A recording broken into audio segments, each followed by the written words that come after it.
आने वाले कुछ दिनों या यूं कहें कि कुछ घंटों में बहुत कुछ हो सकता है, क्योंकि ईरान ने प्रण लिया है बदले का और इजराइल पर हमले की तारीख भी मुकर्रर कर दी है। तो हमले का ट्रेलर आखिरी कुछ घंटे, ये आखिरी घंटे क्या कह रहे हैं इस वक्त, क्योंकि हर तरफ से हर मोर्चे पर युद्ध की तैयारी चल रही है, चाहे वो बात ईरान की हो चाहे वो इजराइल की हो। तो हानिया की हत्या के बाद अरब में बारूदी विध्वंस का खतरा मंडरा रहा है। पहली बार ईरान से बहुत बड़े हमले का वक्त मुकर्रर हो चुका है। दावा है कि कुछ घंटे में ईरान इजराइल पर बहुत बड़ा हमला करने वाला है। हालांकि तैयारी इजराइल की तरफ से भी है। ईरान, हिजबुल्लाह और हूती को विध्वंसक जवाब देने के लिए आईडीएफ तैयार है। इजराइल की रक्षा के लिए अमेरिका ने भी तैनाती शुरू कर दी है, जिससे हिजबुल्लाह में जबरदस्त हड़कंप है इस वक्त। और देखिए किस तरह से ये तैयारी पूरे अरब वर्ल्ड को युद्ध की तरफ लेकर जा रही है, उससे जुड़ा अपडेट आपको देंगे। और देखिए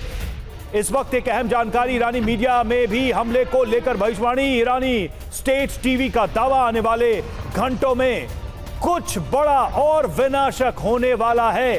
इजराइल पर बैलिस्टिक मिसाइल से अटैक होगा, यह ईरानी मीडिया का दावा है। ईरान इराक जंग का वीडियो भी दिखाया गया है।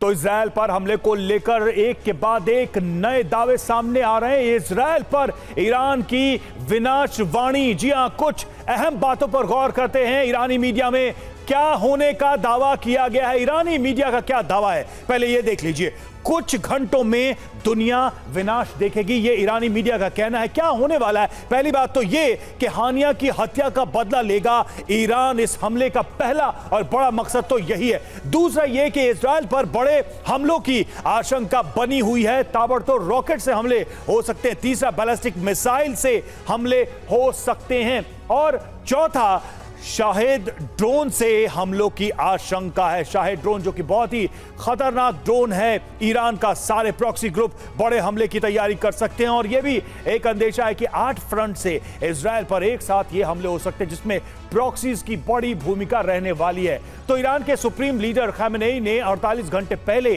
इजराइल विनाश का अल्टीमेटम दिया था, जिसमें से अब कुछ घंटे बाकी हैं। अरब कभी भी धधक सकता है। इजराइल ने बॉर्डर सील करके डिफेंस सिस्टम तैनात कर दिए हैं। उधर अमेरिका ने भी इजराइल के लिए सुरक्षा चक्र तैयार किया है।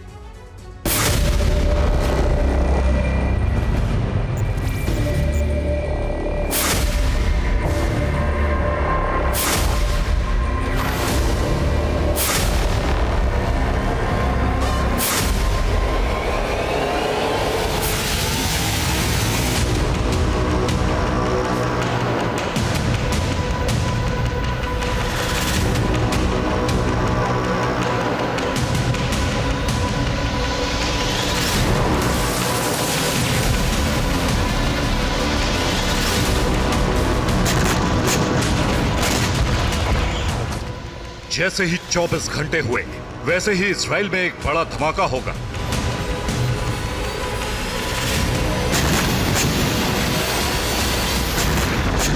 और हानिया की मौत का इंतकाम पूरा हो जाएगा।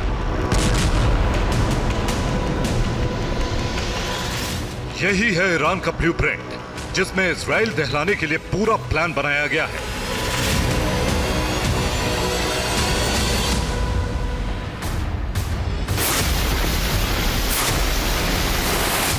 ऐसा ही इनपुट मोसाद ने दिया है कि ईरान कभी भी इजराइल पर एयर स्ट्राइक कर सकता है।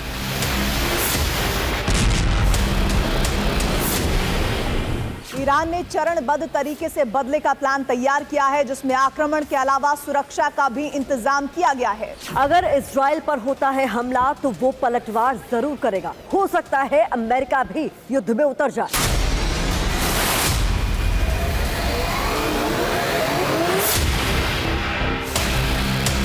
पेंटागन ने इमरजेंसी मीटिंग करके इजराइल को सुरक्षा बढ़ाने के लिए कहा है, जिसके बाद इजराइल के विदेश मंत्री योव गैलेंट से भी बात की गई।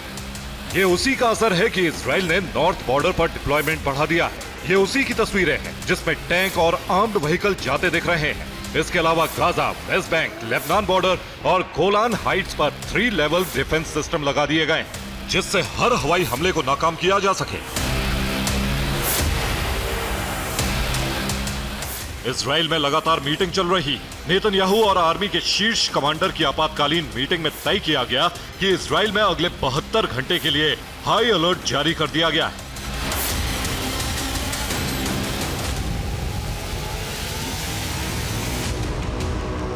इस बीच नाटो देशों को भी हर परिस्थिति के लिए तैयार रहने को अमेरिका ने कहा है। इतनी तैयारी क्यों की जा रही, ये भी समझना जरूरी है।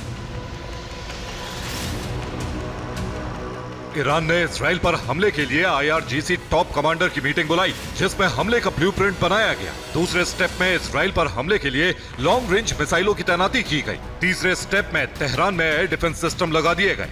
चौथे स्टेप में इजरायली डिफेंस सिस्टम को तबाह करने के लिए इराक, सीरिया से भी हमले किए जा सकते हैं, जबकि पांचवें स्टेप में हिजबुल्लाह लेबनान से प्रहार करेगा।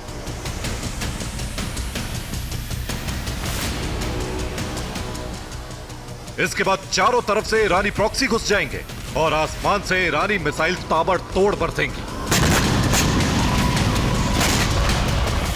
पेंटागन का इनपुट है कि ईरान पहले दिन 3000 मिसाइलों से हमले कर सकता है। ईरान का प्लान है पिछली दफा 19 अप्रैल को किए गए हमले से भी बड़ा अटैक किया जाए।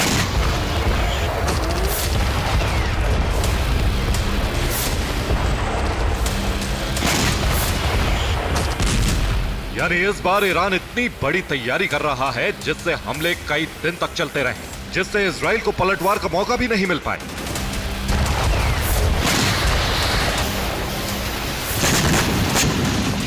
इस बीच ईरानी प्रॉक्सी भी फ्रंट फुट पर आकर कमान संभाले और इजराइल को तहस नहस कर दे।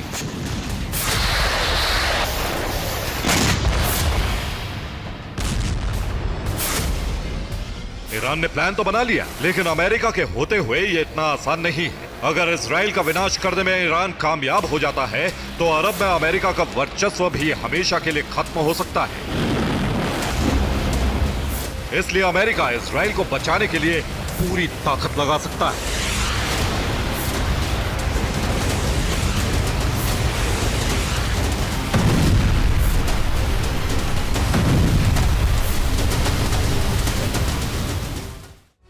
और इस बीच इजरायली नागरिकों को लेकर एक बड़ी जानकारी सामने आ रही है कि इजरायली नागरिकों पर हमला हो सकता है, इसकी आशंका है। नागरिकों पर हिजबुल्लाह के हमले की आशंका है। यूएन में ईरानी प्रतिनिधि ने इसकी जानकारी दी है। फौज शुक्र का बदला ले सकता है हिजबुल्लाह, और इजरायली हमले में ढेर हुआ था फौज शुक्र।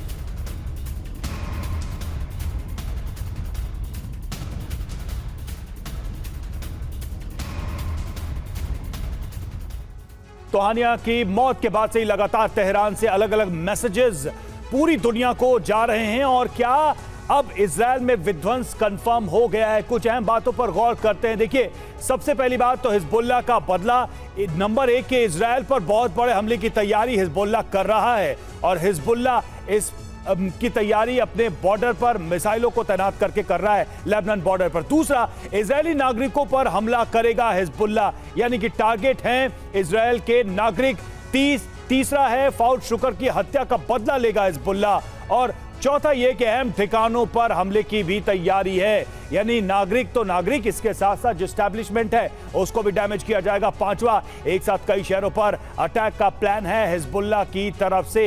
और 30 जुलाई की रात हवाई हमले में फौज शुक्र की मौत हुई थी। उसके बाद से हिजबुल्लाह लगातार जवाबी हमले की तैयारी कर रहा है। तो देखिए किस तरह से ये सारी बातें निकलकर सामने आ रही हैं। आपको बता दें कि हिजबुल्लाह में नसरुल्लाह के बाद नंबर 2 पर फौज शुक्र था, यानी कि नंबर 2 कमांड में था, और उसकी भी इस हमले में मौत हो गई, जिसके बाद से हिजबुल्लाह भी लगातार बदले की आग में जल रहा है। यानी कि तेहरान और लेबनान दोनों तरफ से बड़े हमले हो सकते हैं। तो कुछ घंटों बाद इजराइल में वो विनाश शुरू हो गया है जिसकी आशंका थी।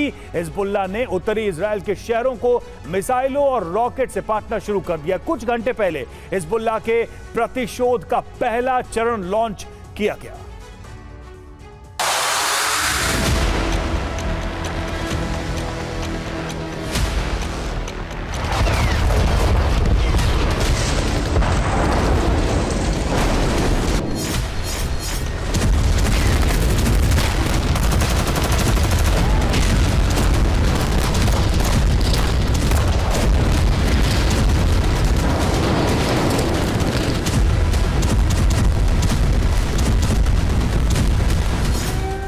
रॉकेट प्रतिशोध का पहला राउंड, रॉकेट विध्वंस का दूसरा राउंड, रॉकेट प्रहार का तीसरा राउंड, रॉकेट विस्फोट का चौथा राउंड, रॉकेट तबाही का पांचवा राउंड और इस तरह इजराइल के खिलाफ हिजबुल्लाह का बदला शुरू हो गया।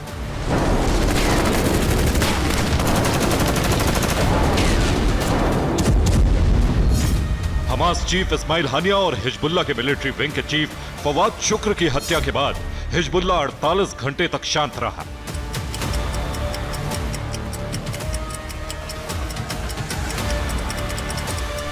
लेकिन 48 घंटे के बाद वही हुआ जिसका ऐलान हिजबुल्लाह चीफ हसन नसरल्लाह ने किया था।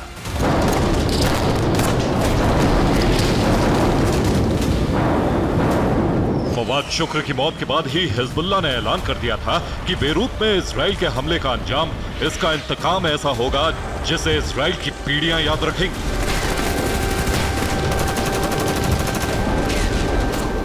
अब हिजबुल्लाह जिस तरह से हमले कर रहा है उससे उत्तर इजराइल के साथ साथ दक्षिण इजराइल भी दहल रहा है।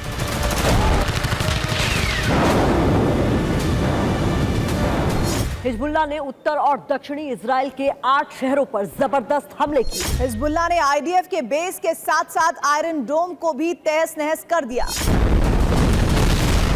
गैलिली में हिजबुल्लाह के लड़ाकों ने 22 रॉकेट दागे। हमले में इजरायली बेस को बड़ा नुकसान पहुंचा है। नहारिया में हिजबुल्लाह ने 25 से ज्यादा फलक 1 रॉकेट फायर किए। नहारिया में इजराइल का आयरन डोम डिफेंस सिस्टम तबाह हो गया। किरियात शिमोना में 18 रॉकेट से प्रहार किया गया। हमले के बाद शहर की 2 इमारतों में आग लग गई। इजराइल का सफेद इलाका भी बुरी तरह से दहल गया। यहां हिजबुल्लाह ने करीब 20 रॉकेट फायर किए। हिजबुल्लाह के हमले के बाद हाइफा में इमरजेंसी लग गई। जान बचाने के लिए लोगों को बंकर में छिपना पड़ा।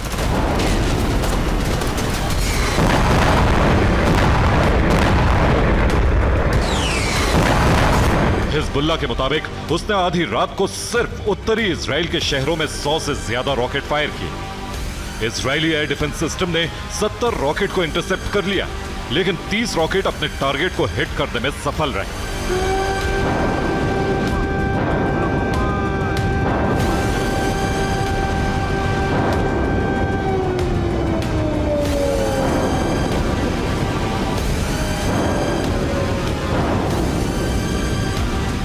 हिजबुल्लाह का यह रॉकेट प्रतिकार हसन नसरल्लाह के आदेश के बाद शुरू हुआ।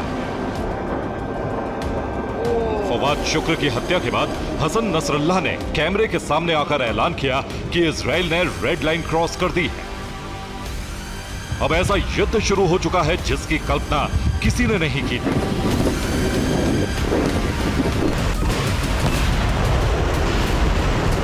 नसरल्लाह की इस हुंकार के बाद फवाद शुक्र की मौत का बदला शुरू हो गया। हिजबुल्लाह इजरायली धरती को लगातार दहला रहा है। सूत्रों के मुताबिक हिजबुल्लाह ने प्रतिशोध का पहला चरण पूरा कर लिया है। दूसरे चरण में इजराइल में बहुत बड़ी तबाही मचाने की तैयारी है।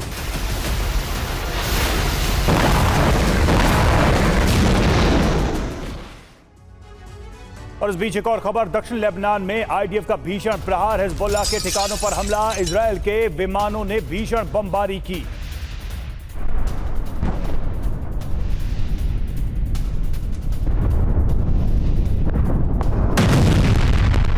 इधर बेरूत पर फिर इजरायली अटैक की आशंका बनी हुई है। बेरूत छोड़कर भाग रहे हैं हिजबुल्लाह के लड़ाके, हथियार भी दूसरी जगह शिफ्ट किया जा रहा है। यह खबर सामने आ रही है। बेरूत पर एक बार फिर से इजरायल की तरफ से बड़ा हमला किया जा सकता है।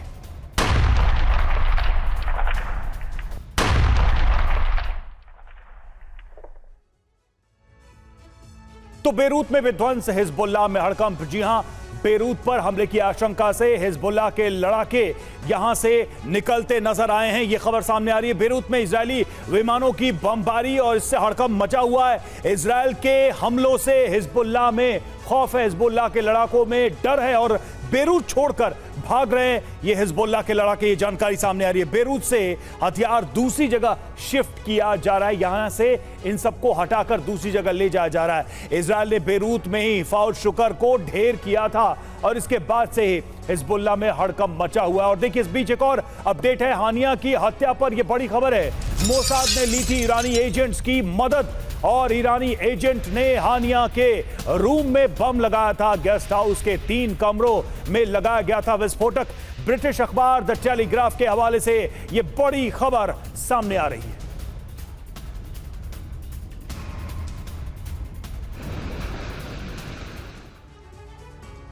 और हानिया की हत्या कैसे हुई, इसका पूरा खुलासा न तो ईरान ने किया, न ही इजरायल इसकी जिम्मेदारी ले रहा है। इस बीच अफगान तालिबान के कमांडर ने नया दावा किया है। सवाल उठाया गया है कि तेहरान के बेहद सुरक्षित इलाके में हानिया की हत्या ईरान की मदद के बिना मुमकिन नहीं है। अफगान तालिबान ने तो सीधा खamenei पर हत्या करवाने का आरोप लगाया है।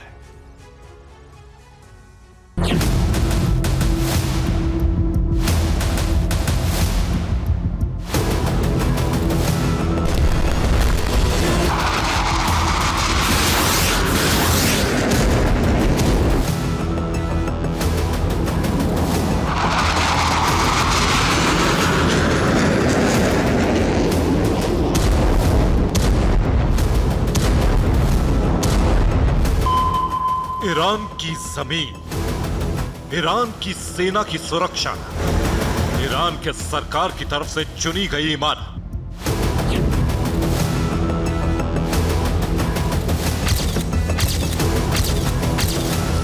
फिर भी सटीक हमला हो गया और हानिया मारा गया। ईरान की सुरक्षा क्या वाकई इतनी कमजोर है या मामला कुछ और? क्या वाकई कोई मिसाइल ईरान की राजधानी में यूं ही आसानी से प्रहार कर सकती है? क्या राष्ट्रपति भवन के करीब ड्रोन पहुंच सकता है और मिसाइल भी दाग सकता है?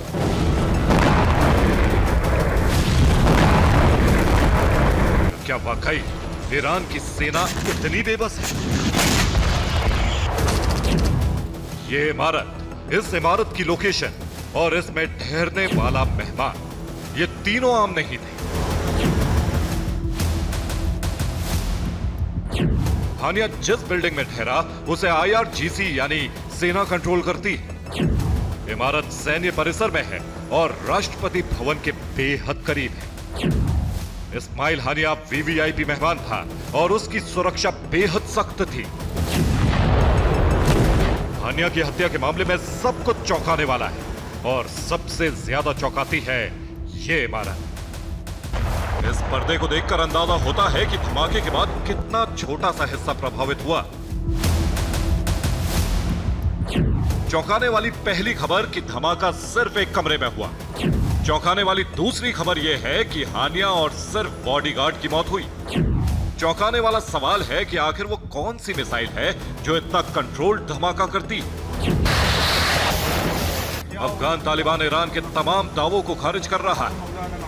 तालिबान अफगान का दावा है कि हानिया की हत्या ईरान के सर्वोच्च नेता खामेनेई ने करवाई है।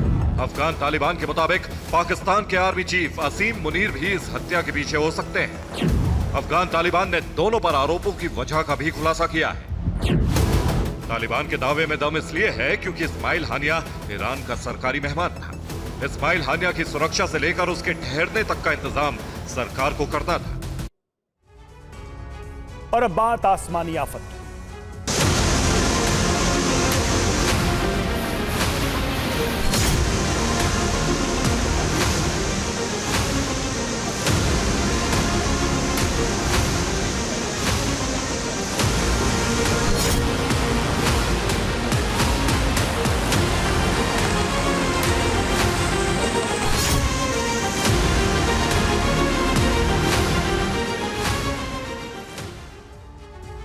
तो तेज बारिश पहाड़ी राज्यों पर कहर बनकर टूट रहा है। हिमाचल उत्तराखंड में बारिश से तबाही का मंजर अभी भी बना हुआ है।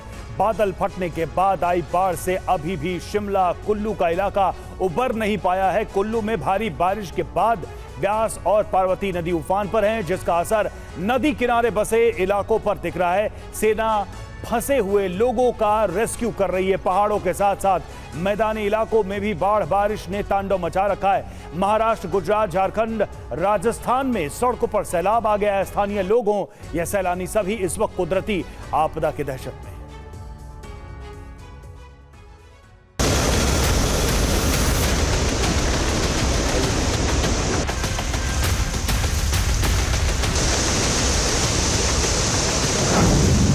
ये पहाड़ों में आसमानी प्रहार से आए सैलाब का मंजर है।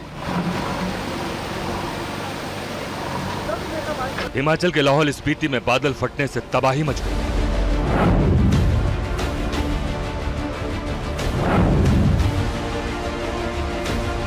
बादल फटने से लाहौल स्पीति में देखते ही देखते कई घर बह गए। हिमाचल प्रदेश के लाहौल स्पीति जिले के काजा इलाके में बादल फटने से अचानक संगम नाले के पास सैलाब आ गया।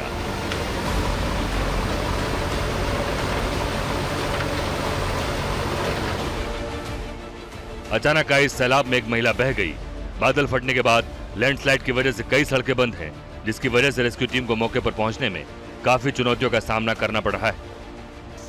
पूरे हिमाचल प्रदेश में बादल फटने की घटना में मरने वालों की संख्या बढ़ती जा रही है। 50 से ज्यादा लोग लापता बताए जा रहे हैं।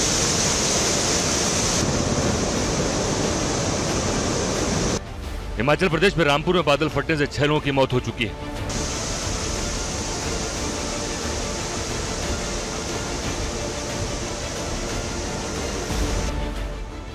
रामपुर के समेज में सेना की तरफ से बचाव और राहत का काम जारी है। इस दौरान सेना ने एक अस्थायी पुल का निर्माण भी किया है, ताकि राहत बचाव में आसानी हो सके और लोगों की दिक्कतें कम हो सके। हिमाचल प्रदेश के कुल्लू में भी बादल फटने के बाद भारी तबाही हुई है। ड्रोन की मदद से लापता लोगों की तलाश की जा रही है। बादल फटने से कुल्लू मनाली राजमार्ग के कुछ हिस्से बह गए थे, जिसके बाद काफी परेशानी उठानी पड़ी।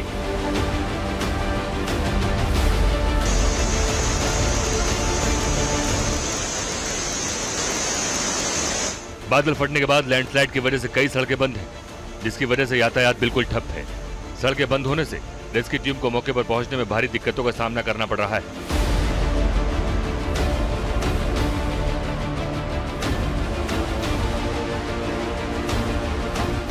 हिमाचल प्रदेश में जगह जगह बादल फटने की घटनाओं के बाद नदियों का रौद्र रूप देखने को मिल रहा है। नदियां खतरे के निशान से ऊपर बह रही हैं और हर तरफ सैलाब का भयावह मंजर है। मौसम विभाग ने हिमाचल प्रदेश में 6 अगस्त तक भारी बारिश का अलर्ट जारी किया है। मौसम विभाग के अलर्ट के बाद प्रदेश की 115 सड़कों पर यातायात बंद कर दिया गया है। उत्तराखंड में भी आसमानी प्रहार से हाल बेहाल है। केदारनाथ पैदल मार्ग पर फंसे श्रद्धालुओं को निकालने का काम जारी है। राहत बचाव के काम में एयरफोर्स के हेलीकॉप्टरों की भी मदद ली जा रही है। बचाव अभियान में वायुसेना के चिनूक और MI-17 हेलीकॉप्टर भी शामिल हैं। जगह जगह फंसे अब तक 10,000 से ज्यादा श्रद्धालु निकाले जा चुके हैं।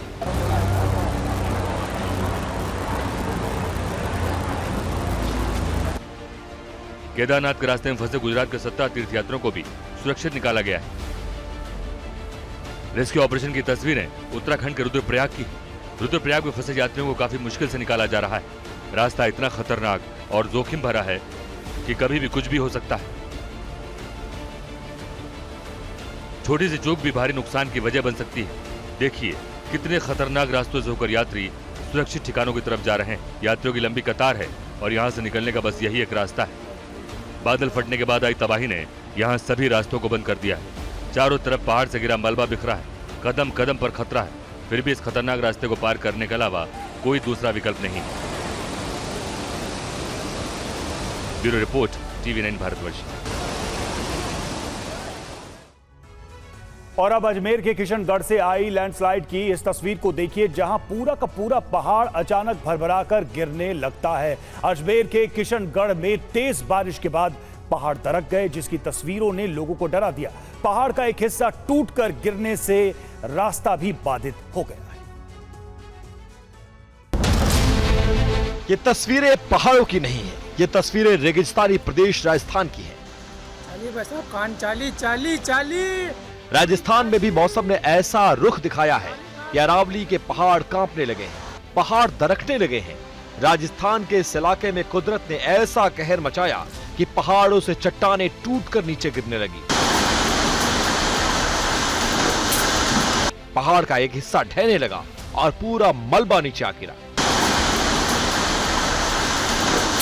आसमानी प्रहार के बाद इस लैंडस्लाइड से आसपास के लोगों में हड़कंप मच गया। पहाड़ के एक हिस्से की ढहने की ये तस्वीरें राजस्थान के अजमेर से आई हैं। तेज बारिश की वजह से किशनगढ़ के राजा रेड्डी इलाके के अरावली पहाड़ का एक बड़ा हिस्सा मलबे के ढेर में तब्दील हो गया। हालांकि हादसे में किसी के हताहत होने की कोई खबर नहीं है, लेकिन पहाड़ का ऊपरी हिस्सा ढहने से इलाके के लोगों में दहशत है। अगले 2 दिनों में राजस्थान के कई इलाकों में भारी बारिश का अलर्ट जारी किया गया है। मध्य प्रदेश में भी लगातार बारिश से नदियों का जलस्तर बढ़ता जा रहा है। पानी ओवरफ्लो होने से डैम के गेट खोलने पड़ रहे हैं। बारिश के पानी का स्तर खतरे के निशान पर पहुंचने के बाद भदभदा और कोलियासरोड डैम के गेट खोल दिए गए हैं। 24 घंटे से ज्यादा समय से भोपाल सहित कई जिलों में तेज बारिश हो रही है। भारी बारिश के चलते भोपाल में सरकारी और गैर सरकारी स्कूलों में आज छुट्टी घोषित कर दी गई है।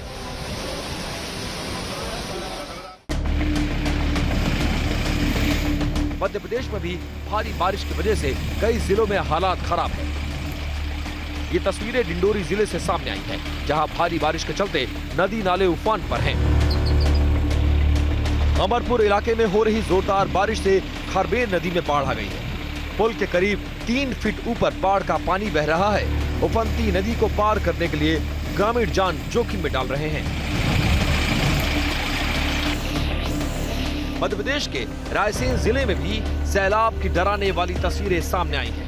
जिले में लगातार 2 दिन से हो रही तेज बारिश से नदी नालों में काफी पानी भर गया है। बाढ़ जैसे हालात से कई इलाकों का संपर्क टूट गया है। पिपलई गांव को जोड़ने वाली नदी के पुल पर पानी आने की वजह से बड़ा हादसा हो गया। पुल को पार करते समय 2 युवक बह गए, जिनमें से एक को मौके पर मौजूद लोगों ने बचा लिया। राज्य के कई जिलों में मौसम विभाग ने अगले 48 घंटे के लिए भारी बारिश की संभावना जताई है और रेड अलर्ट जारी किया है। आईएमडी ने तेज बारिश के साथ आंधी और आकाशीय बिजली गिरने को लेकर भी चेतावनी जारी की है।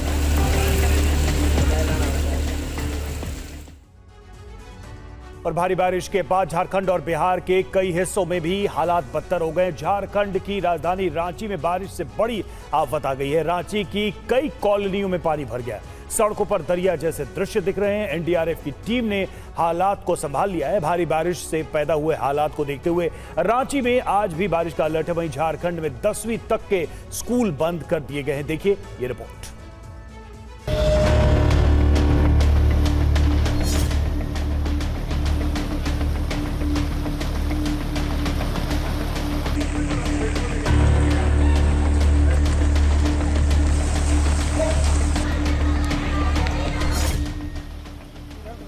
जिस शहर की तस्वीरें आप देख रहे हैं उस शहर का नाम रांची है। जी हां, रांची जो कि झारखंड की राजधानी है।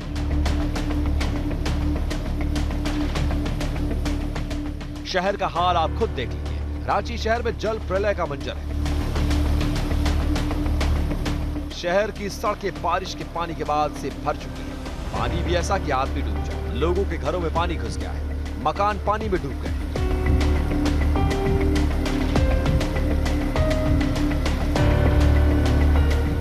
इस शहर में चारों तरफ पानी ही पानी नजर आ रहा है। निचले इलाकों में तो सबसे बुरा हाल है। शहर की सड़कों पर नावें चल रही हैं। रांची में मूसलाधार बारिश के बाद यह हालात पैदा हो गए। कई कॉलोनियों में पानी भर गया है। एनडीआरएफ की टीमें लगातार प्रभावित इलाकों में रेस्क्यू ऑपरेशन में जुटी हुई हैं।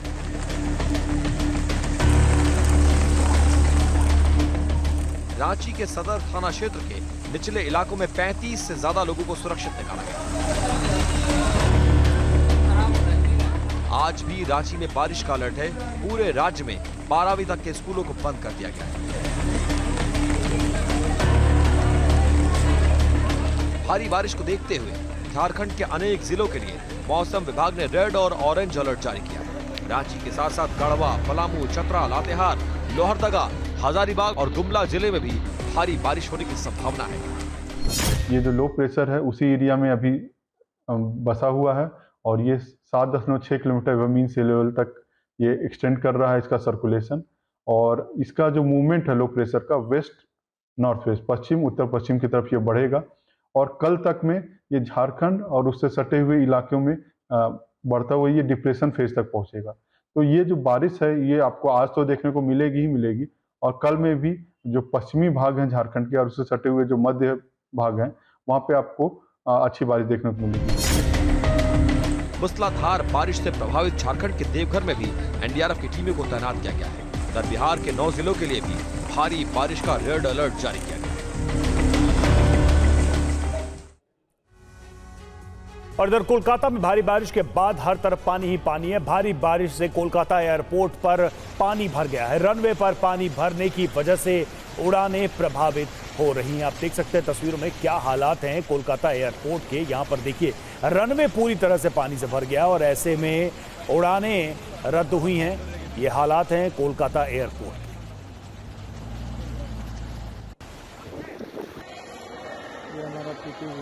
3 तस्वीरें आप देखिए। रनवे पर तो आप देख ही रहे हैं किस तरह के हालात हैं और इसके अलावा एयरपोर्ट का पूरा परिसर भी नजर आ रहा है। बाहर भी आप देखिए पानी ही पानी नजर आ रहा है। खबर मध्य प्रदेश से। मध्य प्रदेश में एक साथ 56 मदरसों की मान्यता खत्म कर दिए जाने से सियासी महाभारत शुरू हो गया है। कांग्रेस ने प्रदेश की बीजेपी सरकार पर मुद्दों से भटकाने का आरोप लगाया। वहीं प्रदेश सरकार का कहना है कि यह कार्रवाई जांच पड़ताल के बाद की गई है। मध्य प्रदेश के शिक्षा मंत्री ने राज्य के सभी जिला शिक्षा अधिकारियों को सभी शिक्षण संस्थानों का लगातार निरीक्षण करने का निर्देश भी जारी किया।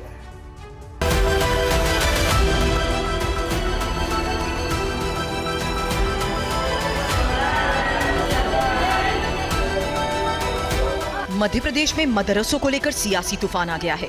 मध्य प्रदेश के श्योपुर जिले में 80 में से 56 मदरसे बंद कर दिए गए। शिक्षा विभाग के मुताबिक इन मदरसों की जांच पड़ताल के बाद पता चला कि कई मदरसे सिर्फ कागजों पर ही चल रहे थे। खास बात यह है कि बंद किए गए इन सभी मदरसों ने सरकार से जमकर अनुदान राशि भी वसूली है। शिक्षा विभाग का दावा है कि एक बड़ा घोटाला है और इसमें कई लोग शामिल हैं। ये मदरसे करीब 7 साल से संचालित हो रहे थे। इन 7 वर्षों में 125 करोड़ रुपए सरकार ने अनुदान राशि के रूप में दिए। एक मदरसे को बच्चों की संख्या के हिसाब से अनुदान मिलता है। 50,000 से लेकर 1 लाख रुपए तक अनुदान मिला। पड़ताल में पता चला कि एक ही व्यक्ति के नाम पर 4 से 6 मदरसे संचालित हो रहे थे। वहीं इन मदरसों में हिंदू बच्चों के नाम भी शामिल किए गए थे। कुछ ऐसे छात्रों के बारे में भी पता चला जो कभी मदरसे गए ही नहीं, लेकिन उनके नाम भी मदरसों में लिखे गए थे। यानी जितने ज्यादा छात्र उतना ज्यादा फंड। इस फंड पर ये मदरसे संचालित किए जा रहे थे। लिहाजा जिले के कई हिंदू बच्चों का नाम भी लिस्ट में दिया गया। इसे लेकर मध्य प्रदेश सरकार का कहना है कि मामले में ऑडिट करने के निर्देश दिए गए हैं। साथ ही पूरे प्रदेश में फर्जी मदरसों के खिलाफ अभियान चलाया जाएगा। इसी कई कारण हैं ऐसे जिनके कारण जांच चालू हुई है और मुझे लगता है वो जब चीजें जब पूरी निकल के आएंगी तब हम निष्कर्ष पे पहुंचे किस तरह की कार्रवाई रिकवरी की जाएगी। रिकवरी स्वाभाविक रूप से अगर वित्तीय अनियमितता हुई है तो वसूली भी की जाए। अवैध मदरसों के खिलाफ जहां राज्य सरकार की जांच की बात हो रही है, वहीं विपक्ष ने इसे बीजेपी सरकार पर मुद्दों से भटकाने का आरोप लगाया है। कांग्रेस ने कहा कि मदरसों पर कार्रवाई करके प्रदेश सरकार सिर्फ एक विशेष वर्ग को टारगेट करना चाह रही है। बीजेपी जिस तरह से सरकार में घोटालों में लिप्त है और हर तरफ से घिरी हुई है, चाहे वो नर्सिंग घोटाला हो या दूसरे घोटाले हो, ध्यान मोड़ने के लिए ऐसे मुद्दे उठाए जा रहे हैं और कोई उद्देश्य नहीं है। अच्छा होता कि सरकार मदरसों के साथ उन स्कूल्स की भी फिक्र करती जिन स्कूल्स में पढ़ाई नहीं हो रही है या उन कॉलेजेस में जिनमें पढ़ाई नहीं हो रही है। नर्सिंग कॉलेजेस जिन्होंने बच्चों का भविष्य बर्बाद कर दिया, उन पर भी कार्रवाई करने के लिए तेजी से पहले आगे आते तो मंशा पे सवाल नहीं खड़ा होता। श्योपुर में 56 मदरसों को बंद किए जाने को लेकर बीजेपी और कांग्रेस आमने सामने हैं और जाहिर है आने वाले दिनों में इसे लेकर सियासी घमासान और बढ़ेगा। TV9 भारतवर्ष के लिए भोपाल से शुभम गुप्ता की ये रिपोर्ट।